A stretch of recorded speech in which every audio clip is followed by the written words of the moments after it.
Salut à tous, j'espère que vous allez bien. Si vous aussi vous en avez marre de payer des impôts qui ne cessent d'augmenter, mais ne vous inquiétez pas, aujourd'hui on va respirer un peu et parler d'un sujet qui pourrait bien vous intéresser. Les 10 États américains avec les impôts les plus bas.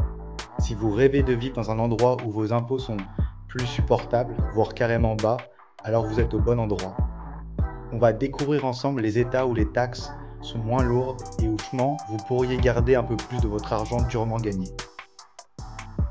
En 10e position, l'Utah, qui a un système d'imposition plutôt simple, basé sur un impôt sur le revenu à taux fixe. Ça veut dire que peu importe combien vous gagnez, vous allez payer le même pourcentage. En 2025, ce taux sera de 4,85%. Ce n'est pas le plus bas du pays, mais ça reste assez raisonnable comparé à d'autres États. Par exemple, si vous gagnez 50 000 $ par an, vous payez environ 2 400 $ d'impôts au taux de 4,85%. C'est donc assez facile à comprendre, pas de tranche complexe, tout est à taux unique. Sur les taxes de vente, l'Utah a un taux de 6,1%, ce qui est un peu plus élevé que dans certains autres États, mais encore une fois, ce n'est pas énorme. Et si vous êtes dans certaines régions, comme Salt Lake City, il peut y avoir des taxes locales qui augmentent un peu ce taux. En 9e position, direction l'État du Montana, un endroit magnifique avec des montagnes à couper le souffle. Mais comment ça se passe côté impôt? Voyons ça ensemble de façon simple. La bonne nouvelle, c'est qu'au Montana, il n'y a pas de taxe sur les ventes à l'échelle de l'État. Oui, vous avez bien entendu, pas de taxe sur les ventes, sur les biens que vous achetez. Alors si vous aimez faire du shopping, c'est plutôt... Par contre, pour ce qui est de l'impôt sur le revenu, le Montana a un système progressif. Ça veut dire que plus vous gagnez, plus vous payez. Mais contrairement à certains États, le taux maximal reste relativement raisonnable autour de 6,9%.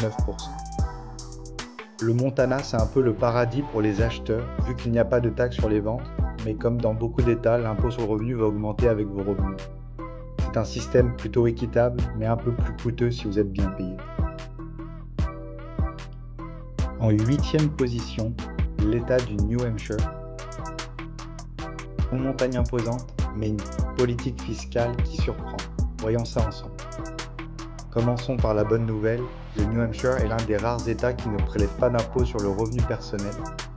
Ça veut dire que si vous travaillez, votre salaire n'est pas taxé directement par l'État. C'est plutôt rare aux États-Unis, donc c'est un bon point pour l'État. Mais il y a un petit twist. Cet État compense l'absence d'impôt sur le revenu avec des taxes sur les dividendes et les intérêts. Si vous avez des revenus d'investissement, comme des intérêts bancaires ou des dividendes d'actions, vous devrez payer un impôt de 5% sur ces gains. Par exemple, si vous gagnez 1 000 $ en dividendes d'actions ou d'intérêts, vous allez devoir payer 50 $ d'impôt. Ce n'est pas énorme, mais c'est à prendre en compte si vous êtes un investisseur.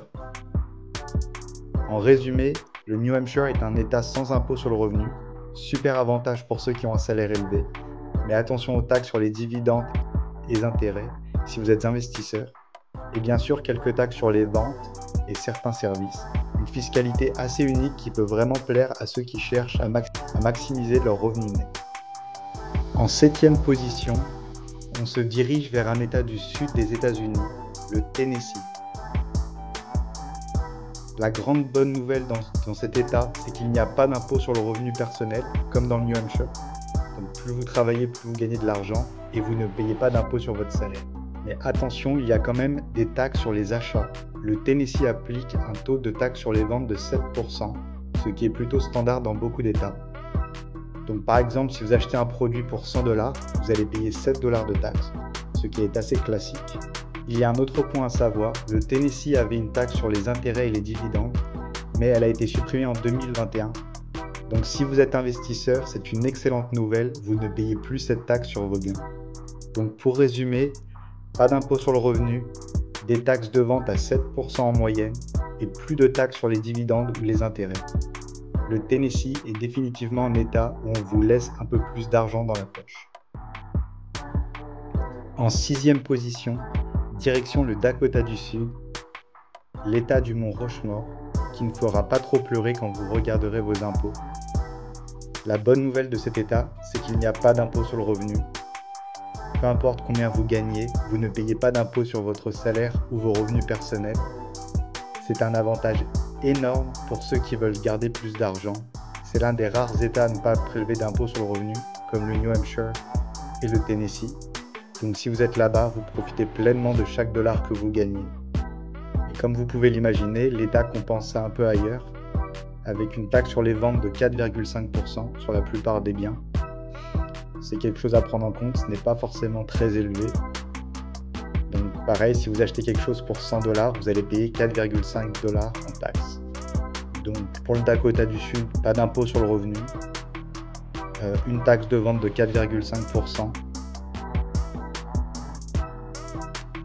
En 5e position, le Nevada, un État qui est connu pour la ville de Las Vegas. La bonne nouvelle dans cet État, c'est qu'il n'y a pas d'impôt sur le revenu. Donc peu importe combien vous gagnez, l'État ne prélèvera pas d'impôt sur vos salaires. C'est l'une des raisons pour lesquelles beaucoup de gens choisissent de s'installer là-bas. Surtout si vous avez un bon revenu ou si vous êtes un entrepreneur. Pas de taxe sur ce que vous gagnez. Mais bon, comme tous les États, le Nevada doit quand même collecter de l'argent. Alors elle se tourne vers les taxes de vente. Le taux de base est de 6,85%. C'est plutôt standard. En plus des taxes de vente, il y a aussi des taxes spécifiques sur certains biens et services, comme les hôtels ou les restaurants dans les zones touristiques. Donc si vous séjournez à Las Vegas, vous payerez un supplément de taxes sur votre chambre d'hôtel. Donc en résumé, le Nevada, pas d'impôt sur le revenu, mais il y a des taxes sur les ventes et parfois des taxes locales qui peuvent augmenter un peu. C'est un endroit super pour ceux qui veulent éviter l'impôt sur le revenu, mais il faut garder à l'esprit les taxes de vente et touristiques. En 4e position, direction la Floride, l'état des plages, du soleil et des impôts légers.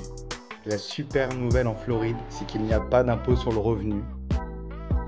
Que vous soyez salarié, travailleur indépendant ou retraité, cet État ne prélève pas d'impôt sur vos revenus personnels.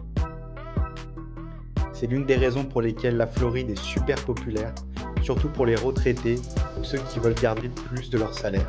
En gros, vous gardez ce que vous gagnez, c'est déjà un bon point. L'État compense un peu cette absence d'impôt sur le revenu avec des taxes sur les ventes autour de 6%. Le taux moyen d'imposition foncière en Floride est d'environ 1%, la valeur estimée de votre propriété. Cela veut dire que pour une maison d'une valeur de 200 000 $, l'impôt foncier annuel sera d'environ 2 000 $ par an. Pour résumer, la Floride, pas d'impôt sur le revenu, des taxes sur les ventes aux environs de 6%. C'est un État très favorable fiscalement, surtout pour ceux qui cherchent à éviter l'impôt sur le revenu et à payer beaucoup trop d'impôts fonciers. En 3e position, direction de Lone Star State, le Texas. La grande raison pour laquelle l'imposition au Texas est si attractive, c'est qu'il n'y a pas d'impôt sur le revenu personnel, pas d'impôt sur vos salaires, primes ou revenus personnels. Que vous soyez salarié, entrepreneur ou même retraité, vous gardez tout ce que vous gagnez. Un autre bon point, c'est qu'il n'y a pas de taxe sur les pensions ou les gains en capital au Texas. Donc si vous êtes retraité ou que vous faites des investissements, vous ne paierez pas de taxes supplémentaires sur vos revenus de retraite ou sur les plus-values que vous réalisez. Le Texas attire de plus en plus de gens grâce à son système fiscal, parce qu'il n'y a pas d'imposition sur le revenu, des taxes de vente raisonnables autour de 6%, des impôts fonciers modérés et aucune taxe sur la retraite ou les gains en capital. En gros, moins d'impôts, plus de liberté financière. En 2e position, direction l'Alaska. La première bonne nouvelle, pas d'impôt sur le revenu personnel. Il n'y a pas de taxe de vente à l'échelle de l'État. Donc si vous allez dans un magasin pour acheter quelque chose 100 $, vous ne payez pas de taxe de vente dessus. Ce n'est pas tout, cet État offre un dividende annuel appelé le PFD, pour Permanent Fund Dividend. Chaque année, tous les habitants de l'Alaska reçoivent une part des revenus générés par le fonds permanent de l'État, qui est alimenté par les revenus du pétrole. En 2023, ce dividende était d'environ 3 000 $ par personne. En plus, cet État a des taxes foncières vraiment faibles comparées à d'autres États. En résumé, l'Alaska est un État vraiment attractif fiscalement. Il n'y a pas d'impôt sur le revenu, pas de taxes de vente, des dividendes annuels grâce aux ressources naturelles et des taxes foncières plutôt modérées. Pour ceux qui recherchent un endroit où ils peuvent garder plus de leur argent tout en profitant d'une belle qualité de vie, l'Alaska est définitivement un excellent choix.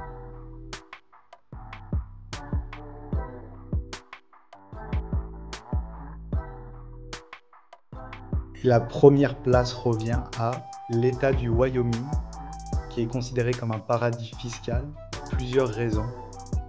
Tout d'abord, il n'y a pas d'impôt sur le revenu personnel. Il n'y a pas de taxes de vente à l'échelle de l'État. En ce qui concerne les taxes foncières, elles sont aussi relativement faibles comparées à d'autres États. Le taux moyen d'imposition foncière dans le Wyoming est d'environ 0,61% de la valeur de votre propriété, ce qui est bien en dessous de la moyenne nationale. Donc, si vous êtes propriétaire d'une maison dans cet État, vous payez moins en impôts fonciers qu'ailleurs, ce qui est un autre avantage à long terme. En plus de tout ça, le Wyoming n'impose pas les revenus de retraite ou les gains en capital.